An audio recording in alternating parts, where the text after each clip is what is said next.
अस्सलाम वालेकुम दोस्तों।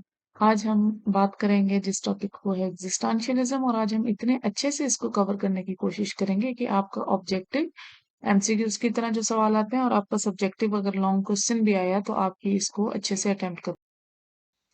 पहले तो एग्जिस्टेंशियलिज्म होता क्या है, इसको देख लेते हैं। इसको समझने के लिए बहुत जरूरी है कि आप खुद को समझो, क्योंकि एग्जिस्टेंशियल लिटरेचर ये फिलोसोफर्स का बिलीव ये है कि आपकी अपनी फीलिंग्स, अपना अकीदा, अपना बिलीफ, अपने रिलीजन के बारे में, ह्यूमंस के बारे में, अपने जज्बात, आप किस तरह से महसूस करते हो, आपको क्या लगता है आजादी क्या है, तकलीफ क्या है, दर्द क्या है, पछतावा क्या है, एहसास जुर्म क्या है।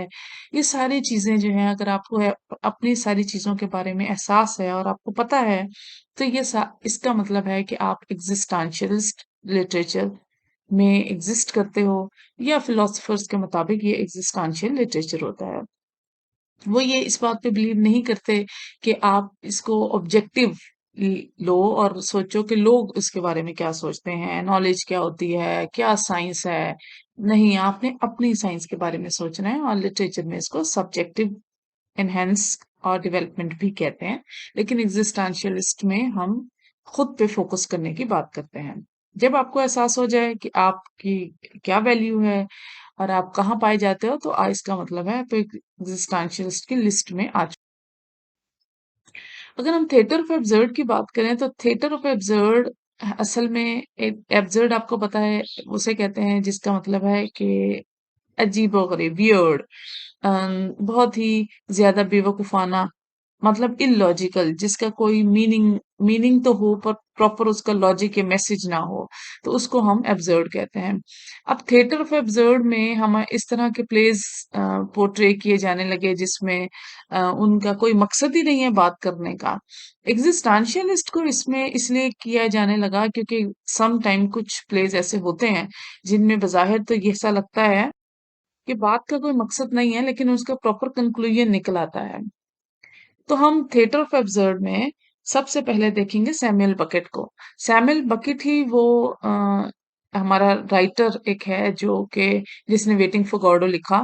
वेटिंग फॉर गॉडो एक प्ले है, और वेटिंग फॉर गॉडो लिखा, और वेटिंग फॉर गॉडो में उसने थिएटर ऑफ एब्सर्ड की एक बुनियाद रखी, और उसके इस प्ले में थिएटर ऑफ एब्सर्ड और एग्जिस्टेंशियलिज्म दोनों का पता चलता है। मैं आपको थोड़ी सी इसकी स्टोरी बता देती हूँ वेटिंग फॉर गॉडो की। इस ड्रामे में दो कैरेक्टर्स दिखाए गए हैं, एस्ट्रगन एंड व्लादिमिर। ये दोनों कैरेक्टर्स जो हैं वो इंतजार कर रहे हैं किसी और सुपर पावर, ऐसी पावर जिनको वो अपने दिल का हाल बता सकें, अपने मसाइल बता सकें, और वो आए और जिंदगी में सुकून ही सुकून और सब कुछ ठीक हो जाए। तो अब उसका वो वेट कर रहे हैं, लेकिन उनको ये नहीं पता वो कौन होगा और वो कब आएगा। सो वो दोनों सुबह शाम दोपहर दिन रात सिर्फ इंतजार कर रहे हैं और कुछ नहीं कर रहे। अब उन्होंने अपना टाइम किल करना है। चूंकि सुबह को उनको लगता है, दिन में उन्हें लगता है कि रात में आएंगे, और रात में उन्हें लगता है कि दिन में आएंगे, तो इस चक्कर टाइम पास कर रहे हैं, सिर्फ बातें कर रहे हैं। एक सो जाता है, दूसरा उसको जगाता है कि उठो उठो, सोना मत, वो आ जाएगा। दूसरा सोता है, उसको जगाता है। आपस में फजूल की उनकी ऑर्ग्यू है, कल क्या खाया था, कल क्या पहना था। फिर गेम्स खेलते हैं, कोई गुनगुना लेते हैं, फजूल की एक्सरसाइजेस हैं, कोई दरख्त से लटक रहा है, कोई किसी को छेड़ रहा है, कोई जूता छोटा हो गया, जूता टूट गया, जूता भूल गए, कैप कौन सी पहनी, तो इस तरह की बड़ी ही एब्सर्ड सी उनकी डिस्कशन है। सो इसी इसी वजह से इसको थिएटर ऑफ एब्सर्ड या प्ले एब्सर्डिस्ट में भी ले जाते हैं। लेकिन एग्जिस्टेंशियलिस्ट इसलिए है कि वो बाद में रियलाइज करते हैं, या रीडर के लिए ये रियलाइज करवाना मकसद होता है कि जिंदगी जो है सिर्फ इस तरह से गुजारी जा सकती है। लेकिन जिंदगी का मकसद या मतलब ये नहीं है, वो आपको खुद रियलाइज करना है। आपका जो गॉड है, जो आपका ये सब, वो जो सुपर पावर जिसका आप वेट कर रहे हो, वो एनर्जी, वो आपके अंदर है, ना कि वो कहीं बाहर से आप उसका वेट करो और फिर टाइम जाया करो और फिर सारी जिंदगी इसी इंतजार में गुजारते हो। तो एक चूंकि रियलाइजेशन है एंड में, सो ये उसका एग्जिस्टेंशियलिस्ट लिटरेचर का पीस है। अगर हम एक और प्ले की बात करें, तो वो नौजिया है, जेन पॉल सॉर्ट्रे का, जो 1938 में लिखा था। इसमें भी बड़ी डिफरेंट सी स्टोरी सिर्फ आपको एग्जिस्टेंशियस अपनी एग्जिस्टेंस को रियलाइज करने के लिए बताई गई है। क्योंकि है वही कि इसकी जो थीम है वो थोड़ा एब्सर्ड है, इसके डायलॉग्स जो हैं, इसके कैरेक्टर्स जो हैं वो एब्सर्डिस्ट हैं, क्योंकि इसमें एक हिस्टोरियन को दिखाया गया है जो बहुत ही डिजेक्टेड सा मायूस सा हिस्टोरियन है, जो ये कन्विंस करने की कोशिश कर रहा है कि जो पुरानी चीजें हैं हिस्ट्री की, जो सिचुएशंस थी, जो ऑब्जेक्ट्स हैं, स्पेशली जो इनएनिमेट मतलब जो नॉन लिविंग है, वो सारे ऑब्जेक्ट का कोई मकसद नहीं है। असल मकसद जो है वो आपका ज़हनी और जो रूहानी आज़ादी है, ये सारे एक सेंस नोज़िया के सेंस को रियलाइज़ करने के लिए बताया गया है। सो इस तरह से एक एक ये डिफरेंट प्ले है हमें नज़र आता है। उसके बाद 1970 में एक कल्चरल एक्टिविटी की गई इसी को लेकर, और डिफरेंट सेंट मार्स में भी इस लिटरेचर को एग्जिस्टेंशियलिस्ट एलिमेंट की और फिर पोस्ट मॉडर्न का चूंकि टाइम आ गया था तो इस सोर्स में उसको प्रमोट किया गया। अगर आप थोड़ी हम एक आधी किताब और इसमें देखें तो हमारे पास do android dream of electrical sheep, ये फिलिप के डिक ने 1968 में लिखी थी। फिर फाइट क्लब एक और है हमारे पास, चेक पॉलनिक ने ये लिखी है। तो ये जो दोनों किताबें हैं बेसिकली ये रियलिटी और अपीयरेंस को बताने के लिए हैं कि किस असल हकीकत क्या होती है और चीजें बज़ाहिर नजर क्या आती हैं। तो इसको आप एब्सर्डिस्ट और एग्जिस्टेंशियलिस्ट में भी दोनों को लिख जा सकते हो। इसके अलावा जो मशहूर हम जिन्होंने इस एग्जिस्टेंशियल लिटरेचर पर बहुत काम किया, जिनको हम एग्जिस्टेंशियल फिलोसोफर्स भी कह सकते हैं, जो थिंकर्स हैं इस फील्ड में, वो सबसे पहले तो है दोस्तोव्स्की, काफ्का, फूको, नीत्शे, फिर है हर्बर्ट मैकूजर, जिल दुलूज एंड एडवर्ड वो हार्टमैन। इन्होंने बहुत काम किया, स्पेशली इन्होंने जो है चक पॉलनिक के काम को बहुत प्रमोट किया। फिर हमारे पास डेविड लंच है, क्रिस्पन ग्लोवर, चार्ल्स ब्योकोफ्स्की, और फिर बहुत सारे ऐसे नाम जिन्होंने इस ब्यूटी को, जो कि एग्जिस्टेंशियलिस्ट की ब्यूटी है, और फिर डिसटेस्टफुल लिटरेचर को जो कि एक एब्सर्डिस्ट है, दोनों के दरमियान में एक लकीर बनाई और क्लियर किया कि एब्सर्डिज्म क्या होता है और एग्जिस्टेंशियलिज्म। अगर हम कुछ प्लेस को देखें जो कि आपके सब्जेक्टिव के लिए मजीद डिटेल बहुत हेल्पफुल रहेगी, क्योंकि उसमें एग्जांपल्स और आर्ग्यूमेंट्स और कुछ कोटेशंस और रेफरेंसेस बहुत जरूरी होते हैं। तो फिर हम सबसे पहले देखते हैं जेन पॉल सार्ट्रे की नो एग्जिट। नो एग्जिट 1944 में इसने एक प्ले लिखा था, और नो मैं इसको इसकी थोड़ी सी आपको समरी करके बता देती हूँ ताकि आप लोगों को भी क्लियर हो जाए। इस प्ले को हम जो बेसिकली ये लिखा गया था वो फ्रेंच लैंग्वेज में था, और उस वक्त उसका नाम था होइस क्लॉज। होइस क्लॉज को इंग्लिश में इसका मीनिंग होता है इन कैमरा या बिहाइंड क्लोज डोर्स। ठीक है। सो बिहाइंड क्लोज डोर्स को अगर आप वैसे आप जब इंग्लिश में ट्रांसलेट हुई तो नो एग्जिट इसका मतलब रखा गया। ये एक सीन दिखाया गया है एक कमरे का, जो कि स्टार्ट में ऐसे है कि कोई जो मैसेंजर है वो एक आदमी को लेकर कमरे में आता है और फिर उसको कमरे में छोड़ के चला जाता है। उसके बाद दो खवातीन आती हैं, वन बाय वन उनको जो उससे ज्वाइन करती हैं, और फिर वो दरवाजा क्लोज अच्छी तरह से शट करके और फिर इवन लॉक करके चला जाता है। अब वो तीनों अंदर हैं। दिखाया है कि वो एक जहन्नुम का सीन है, और वो कमरा जहन्नुम का, ये दोजख का, या एक टॉर्चर हाउस का एक कमरा दिखाया गया है, जिसमें टॉर्चर होता तो नहीं दिखाया गया, लेकिन तीनों एक दूसरे तीसरे को मेंटली टॉर्चर कर रहे हैं और उन्हें रियलाइज करवा रहे हैं कि उन्होंने जिंदगी में, क्योंकि अब जिंदगी का पनिश आ गया है, जिंदगी का अवार्ड उनको मिलने लगा है इस टॉर्चर की सूरत में, तो वो अब ये सोच रहे हैं कि अब उनको नुकसान, कितना नुकसान हो सकता है, और उन्हें इस ये सजा जो उनको एक टॉर्चर किया जा रहा है, इसको डेट्रीमेंटल भी कह सकते हो, इसको डिजास्ट्रस टॉर्चर भी आप कह सकते हो, एक स्पनिश जो उनको दी गई है, उस वो किस बेस पर है, उन्होंने क्या क्या गलतियां की थी। तो तीनों बैठकर एक दूसरे को बताते हैं कि हमने कोई बड़ा जुर्म नहीं किया, सिर्फ हमने किसी को चीट ही किया था, हमने कोई बड़ा गुनाह नहीं किया, हमने तो बस एक एक्स्ट्रा मैरिटल अफेयर चलाया था। तो इस तरह से डिस्कशन है पूरे प्ले में। प्ले बहुत लेंथी नहीं है, आप भी पढ़ोगे तो आपको अच्छा लगेगा, लेकिन प्ले में एक बेसिक चीजों के बारे में बताया है कि आपको छोटी छोटी बातें जो आप रियलाइज नहीं करते हो वो बाद में आपको टॉर्चर की तरफ ले जाती हैं। तो ये जो रियलाइजेशन है ये एग्जिस्टेंशियलिस्ट है, जबकि उसके डायलॉग्स जो थे वो सब एब्सर्डिस्ट थे कि आप कोई लॉजिकल डिस्कशन जिसको कहते हैं ना हेल्दी डिस्कशन, ऐसा कुछ नहीं है। एनी हाउ, प्ले की तरफ जाते हैं तो हमारे पास आता है फ्रेंड्स काफका का। फ्रेंड्स काफ्का जो है उसने उसने बहुत काम किया है इस पर, और उसने specially themes of alienation, alien means isolation, जिसको आप लोनलीनेस या तन्हाई भी कहते हो, उस पर उसने काम किया है। फिर उसने डिफरेंट प्रोसिक्यूशंस पे काम किया है, जो कि हमारी लाइफ में एक पनिश के तौर पर आता है, या हम टॉर्चर खुद को करते हैं, तो उस एलियन वो वजह वो तन्हाई भी हो सकती है और कोई और भी हो सकते हैं। तो इस पर उसने बहुत काम किया है, और इसको उसने कहा है कि ये चीजें हमें नाउमीदी की तरफ ले जाती हैं, जो कि एब्सर्डिस्ट है, ठीक है, क्योंकि वो कोई आप एग्जिस्टेंशियलिस्ट नहीं है ना। तो फिर एग्जिस्टेंशियलिस्ट के लिए फिर मजीद प्रमोट किया गया इस बात को कि क्या होना चाहिए, और उसने ग्रेगर सैमसा किया एक डिफरेंट प्लेस को प्रमोट किया कि लेकिन वो भी एक एब्सर्डिस्ट दिखाए गए हैं कि एक किस तरह से एक इंसान जो है वो मॉन्स्ट्रस इंसेक्ट में, मतलब इंसेक्ट कीड़े मकोड़े छोटे से हशरात जिसको कहते हैं हम उर्दू में, वो उसमें उसमें मुंतकिल हो जाता है, और फिर आहिस्ता आहिस्ता वो इतना मायूस होता है क्योंकि उसकी फैमिली तक उसको उस नफरत करने लगती है। तो एक इस तरह का एक डिफरेंट सा प्ले है। जोसेफ के का एक प्ले है द ट्रायल। ट्रायल बेसिक दिखाया गया है कि दो लोग जो अननोन हैं, अनआइडेंटिफाइड हैं, वो आते हैं और उसको किसी भी जुर्म के लिए पकड़ के चले जाते हैं, जिसके जुर्म को अभी नहीं पता कि क्या जुर्म होता है।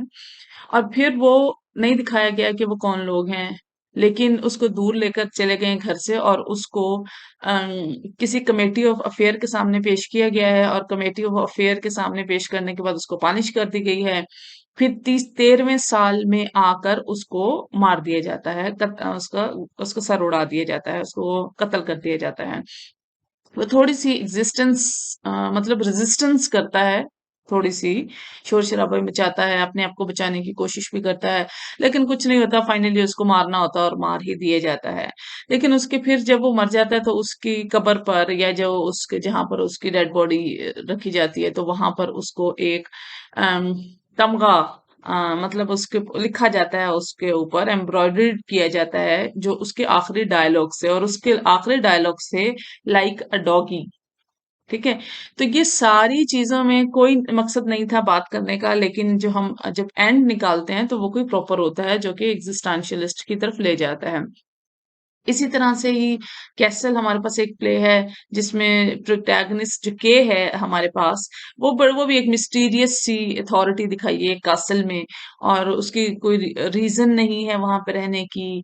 उसको उसको विलेज में अथॉरिटी मिल गई है, क्योंकि वो कहते हैं ना पिंड का चौधरी, तो वो विलेज का को गवर्न कर रहा है, लेकिन उसके कोई बेसिकली चीज नहीं है, और वो मतलब मकसद नहीं है, और वो अकेला ही खुद इस बात को अथॉराइज कर रहा है, और अकेला ही अपनी वो कहते हैं ना टॉर्च जमाने की कोशिश कर रहा है, जबकि लोग उससे अवाजार हैं, बिल्कुल थके हुए हैं, बिल्कुल एग्जॉस्ट हो चुके हैं, और वो भी ये काम कर करके काफी हो चुका है, और उसको पता भी है कि इस काम का ना कोई मकसद है, ना मुझे कोई उम्मीद है, ना इसका कोई फ्रूट है, जस्ट दिस इज अनऑब्टेनेबल गोल है, लेकिन फिर भी वो कोशिश करता है, साथ साथ चलता रहता है।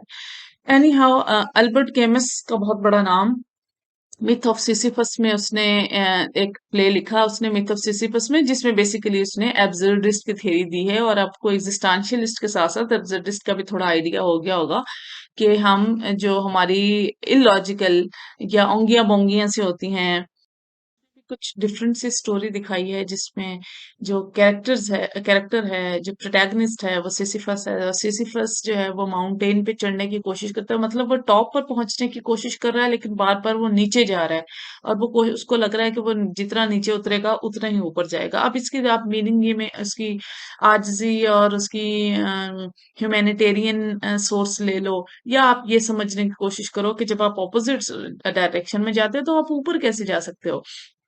और फिर दूसरी जो तीसरी जो एंड में एक बात बताने की राइटर ने कोशिश की है, कैमस ने, वो ये कि जिस तरह का आपका रिएक्शन होगा, जैसे आपके एफर्ट्स होंगे, लाइफ में स्ट्रगल्स होंगे, उसी तरह का ही फिर एंड में आपको रिजल्ट मिलेगा। और फिर फाइनली जो पूरा हमें जो हम इसका एनालिसिस करते हैं तो हमें पता चलता है कि किस तरह से एब्सर्डिस्ट या एब्सर्डिज्म के थ्रू चीजें दिखाई गई हैं और ह्यूमन रिएक्शन कितना एब्सर्डिस्ट हो सकता है। अब एब्सर्डिस्ट असल में मैंने आपको बताया इस तरह की एक कुछ हरकतें जो आप बेवकूफी में कर लेते हो लेकिन जानबूझ के, ये इंटेंशनली होता है, जो आपको आप मजाक क्रिएट करने के लिए कोई बात कर लेते हो। लेकिन उसका वो होता है ना, वो कहते हैं ना कि हम उसके अजीब से एक लफ्ज यूज करते हैं, बोंगियां, ये कहते हैं ना चबलियां। तो मतलब उसका कोई लॉजिक नहीं होता। लेकिन समटाइम हमें चीजें जो हैं इस तरह की जो इलॉजिकल चीजें भी हैं वो भी एक आपको रियलाइज करवा देती हैं, और आपको एक नाउमीदी की तरफ अगर आप ले जाते हो तो उससे में भी कोई कुछ सवाल उठ सकते हैं। जरूरी तो नहीं ना कि गलत गुफ्तगू में गलत मतलब, मैं गलत मतलब गलत नेगेटिव में नहीं ले रही हूँ। गलत मतलब इलॉजिकल, जिसका कोई सर पैर ना हो, इस तरह की गुफ्तगू में से कोई सवाल ना उठाया जा सके। एंड टॉम स्टॉपर्ड, टॉम स्टॉपर्ड ने एक प्ले लिखा, रोजेनक्रेट्स एंड गिल्डनस्टर्न्स आर डेड। अगर आपको याद हो तो ये दोनों कैरेक्टर्स रोजेनस्टर्न्स एंड गिल्डनस्टर्न्स शेक्सपियर के प्ले हैमलेट में मौजूद हैं, और उनको ही सामने रखते हुए उसने और इवन उसने ये प्ले के बाद कंपेयर भी किया है वेटिंग फॉर गॉडो के साथ, अ, कि किस तरह से लाइफ जो है वो मीनिंगलेस है, वो एक साइलेंट है, वो इस तरह, और उसने इस तरह के fools and clowns type characters portray किए हैं, जिनका जो बियॉन्ड अंडरस्टैंडिंग है, जिनका जो मतलब वो कहते हैं ना कि बस भाई तेरा अपना ही फलसफा है, हमारी समझ से बाहर है। तो that is the argument which he has discussed, sorry Tom स्टॉपर्ड ने जो इसे डिस्कस किया है, और ये रियलाइज करवाया है कि किस तरह से आप फिलोसॉफिकल आर्ग्यूमेंट्स भी कर सकते हो, और इसके पीछे कोई एग्जिस्टेंशियल रियलाइजेशन होती है। बेशक आपको बज़ाहिर एब्सर्डिटी नजर आए, ओंगियां बोंगियां नजर आए, इरेशनैलिटी नजर आए, रैंडमनेस नजर आए, लेकिन पीछे कुछ इम्प्लीमेंटेशन रियलाइजेशन होती। लास्ट हम एक और प्ले को डिस्कस करेंगे, वो है जीन ऑनॉय का एंटिगोन। एंटिगोन, अगर आपको याद हो तो सोफोक्लिस का भी एक प्ले है एंटिगोन, तो ये उसी से ही इंस्पायर होके जिन ने ये ग्रीक माइथोलॉजी पे इंस्पायर होके लिखा है और उसी ट्रेजेडी को लिया है और सेम नाम रखा है, जो कि 5th सेंचुरी में उस वक्त लिखा गया था ये प्ले। और आपको पता है उस वक्त तो लिखे नहीं जाते थे, उस वक्त तो परफॉर्मेंस के लिए सिर्फ स्क्रिप्ट एक चलता था। एनी हाउ उसने फिर वो सारी एक अथॉरिटी को, उस तरह की अथॉरिटी को रिजेक्ट किया है और एक्सेप्टेंस दी है उसको पब्लिकली, कि किस तरह से वो डिफरेंट कैरेक्टर्स, जो कि एक क्रियॉन, एक किंग का कैरेक्टर दिखाया गया है, तो वो उसने सारी अथॉरिटी खत्म कर दिया और उसने कहा ये कुछ नहीं है, एंड में डेथ होनी है, और ये जब जिंदगी एक डेथ पे ही खत्म हो जानी है, तो इस तरह से उसने पावर, फेट, चॉइस और लिबर्टी और नेचर, इस सारे को उसने डिस्कस किया है। और एक उसने एक स्टेटमेंट यूज की थी इसमें कि प्रॉमिस ऑफ हमड्रम ऑफ हैप्पीनेस, कि किस तरह से आप एक अपनी खुशी की तरफ ले जा सकते हो, इसलिए इसका आपको रियलाइज होना चाहिए, अदरवाइज ये सारी लाइफ जो है मीनिंगलेस है। अगर हम सर को एंड में देखें तो हम ये देखते हैं कि हमारी सारी लाइफ एब्सर्ड है और उसका एंड जो है वो एग्जिस्टेंशियलिस्ट है। जैसा कि सारे प्लेस जो हैं वो पूरे पूरे जो 100-150 सफ़ों के लिखे होते हैं, वो सारा 100-150 सफ़ों एब्सर्डिस्ट को, मीनिंगलेसनेस को एक्सप्रेस करता है, और एंड में आपको कंक्लूजन एग्जिस्टेंशियलिस्ट निकल आता है। लेकिन दोनों में फर्क है, और उम्मीद है कि आपका अच्छा एक नोट्स तैयार हो गए होंगे और आप दोनों का फर्क समझ भी गए होंगे। Thank you so much.